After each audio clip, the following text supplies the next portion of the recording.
नमस्कार मित्रों, इस वीडियो में हम भारत का भूगोल देखेंगे। सबसे पहले देखते हैं भारत का परिचय।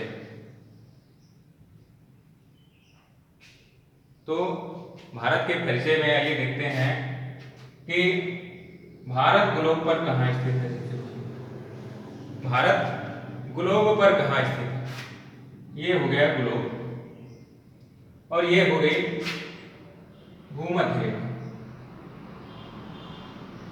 ये हो गई 0 डिग्री यानी भूमध्य रेखा, जिसको विषुवत रेखा कहते हैं या 0 डिग्री अक्षांश की रेखा कहते हैं। अब भारत आपका जो है, आप सभी लोग जानते हैं कि उत्तरी गोलार्ध में स्थित है।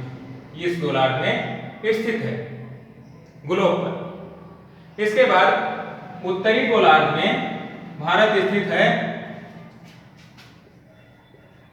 उत्तरी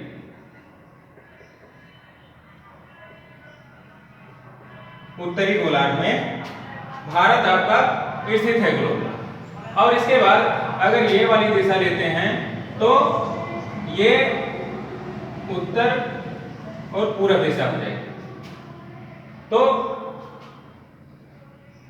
किस दिशा में हो गया? इस दिशा में उत्तर पूर्व दिशा।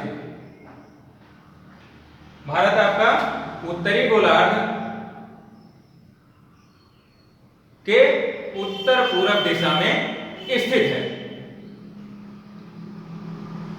आगे इसके बाद भारत का जो सबसे प्राचीनतम भूभाग है वो है प्रायद्वीपीय पठार। ये वाला हिस्सा, ये वाला हिस्सा भारत का सबसे प्राचीनतम भूभाग कौन सा हो गया? प्रायद्वीपीय पठार। प्रायद्वीपीय पठार ये वाला।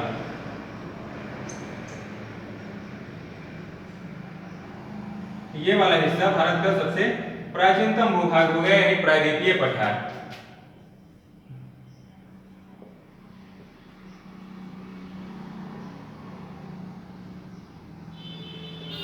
भारत का सबसे प्राचीनतम भूभाग कौन सा हो गया? प्रायद्वीपीय पठार।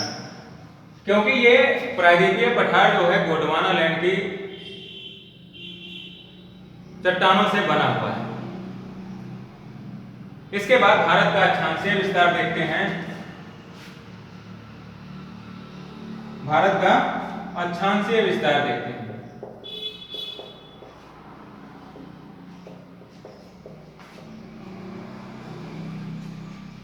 भारत का अक्षांशीय विस्तार जो है वो 8 अंश 4 मिनट उत्तरी से लेकर 37 अंश 6 मिनट उत्तरी अक्षांश। कितना है? 8 अंश 4 मिनट। 8 अंश 4 मिनट से लेकर 37 अंश 6 मिनट उत्तरी अक्षांश के मध्य भारत स्थित है। इसके बाद भारत का देशांतरीय विस्तार देखते हैं। नंबर 3,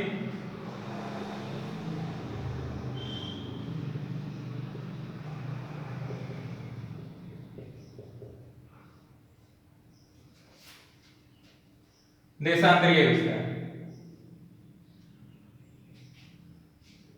यहां पर आप देख रहे हैं कि भारत का जो सबसे लास्ट वाला पॉइंट है वो है 68 अंश 7 मिनट।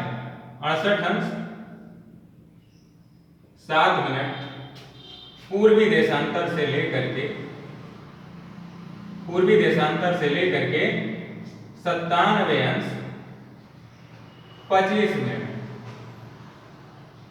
पूर्वी देशांतर के मध्य स्थित है भारत। कितना हो गया देशांतरीय विस्तार? 68 अंश 7 मिनट पूर्वी देशांतर से लेकर के 97 अंश 25 मिनट पूर्वी देशांतर के मध्य भारत स्थित है। तो ये हो गया भारत का अक्षांशीय एवं देशांतरीय विस्तार। उसके बाद ये मैप में देखें, इसमें आप सभी लोग देख रहे हैं कि ये वाला सबसे ऊपरी भाग जम्मू कश्मीर है और यहां से ये देखिए सबसे नीचे वाला भाग, यानी यहां से उत्तर से दक्षिण की लंबाई कितनी है? 3000 3214 किलोमीटर, 3214 किलोमीटर। इसकी इसी प्रकार से पूरब से पश्चिम की लंबाई 2933 किलोमीटर, 2933 किलोमीटर। इसके बाद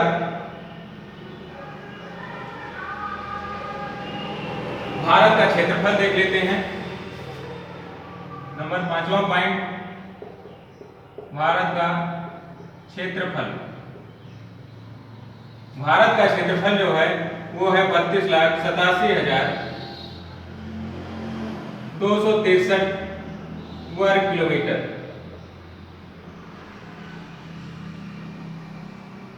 32,87,263 वर्ग किलोमीटर, जो संपूर्ण विश्व के भौगोलिक क्षेत्रफल का 2.43% है। संपूर्ण विश्व के क्षेत्रफल का 2.43% है। इसके बाद आइए देखते हैं कि भारत के कितने पड़ोसी देश हैं। 60वां पॉइंट देखते हैं, भारत के पड़ोसी देश।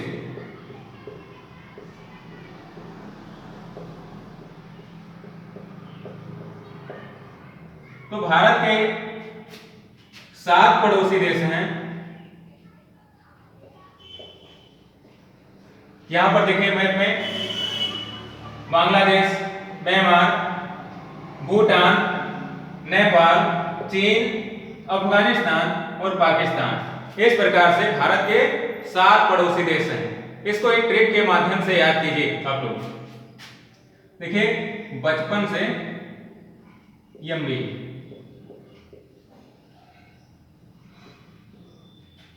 अब इस ट्रिक में देखिए, बा का मतलब हो गया बांग्लादेश,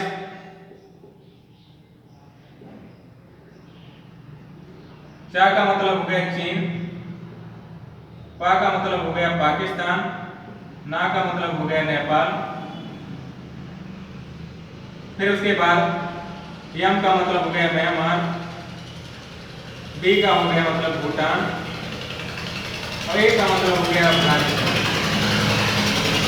तो इस प्रकार भारत के कितने पड़ोसी देश हो गए? 7 पड़ोसी देश हो गए। कौन कौन से? इसके लिए आप एक ट्रिक याद कीजिए, बचपन से ये बा का मतलब हो गया बांग्लादेश, चा का मतलब हो गया चीन, पा का मतलब हो गया पाकिस्तान, ना का मतलब हो गया नेपाल, फिर इसी प्रकार से यम से म्यांमार, बी से भूटान और ए से अफगानिस्तान। तो ये भारत के पड़ोसी देश हो गए। भारत के 7 पड़ोसी देश हो गए। आगे 7वां पॉइंट है, कर्क रेखा जो है भारत के बीचों बीच से होकर गुजरती है और भारत को 2 भागों में बांट देती है। अब क्वेश्चन आता है कि कर्क रेखा पर भारत के कितने राज्य स्थित हैं? तो कर्क रेखा पर भारत के 8 राज्य स्थित हैं। कितने राज्य हो गए? 8 राज्य। कर्क रेखा पर भारत के 8 राज्य स्थित हैं। कौन कौन से होंगे? मिजोरम, इसके बाद त्रिपुरा, पश्चिमी बंगाल, राजस्थान, गुजरात, मध्य प्रदेश, छत्तीसगढ़, झारखंड। ये 8 राज्य भारत के कर्क रेखा पर स्थित हैं। आइए इसके लिए भी एक ट्रिक है, उसके माध्यम से इसको याद कीजिएगा। ट्रिक क्या है? मित्र पर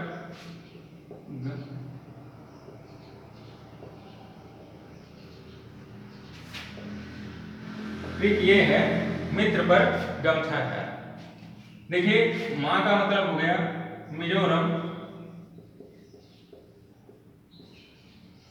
इसका मतलब हो गया त्रिपुरा, पश्चिमी बंगाल, राजस्थान, गुजरात, एमपी यानी मध्य प्रदेश, इसका मतलब हो गया छत्तीसगढ़, इसका मतलब है झारखंड, झार का मतलब हो गया झारखंड। ये 8 राज्य जो हैं ये कर्क रेखा पर स्थित हैं भारत के। तो आप इसको ट्रिक के माध्यम से याद कीजिएगा, ये है ट्रिक। इसके बाद भारत की जो मानक समय रेखा है वो 82 से 1/2, 82 से 1/2 भारत की मानक समय रेखा देखते हैं।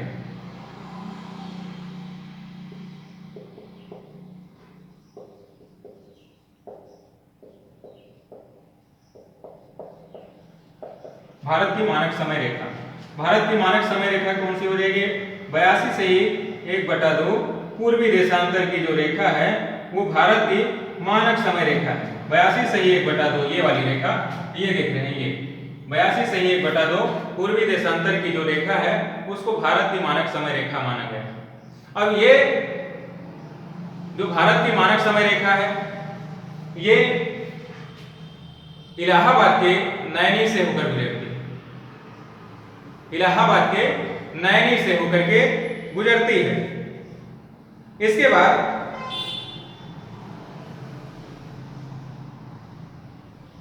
हमारे यहां का मानक समय यानी भारत का मानक समय ग्रीनविच टाइम से ग्रीनविच समय से 5 घंटा 30 मिनट आगे, 5 घंटा 30 मिनट ग्रीनविच टाइम से हमारे यहां का समय आगे है।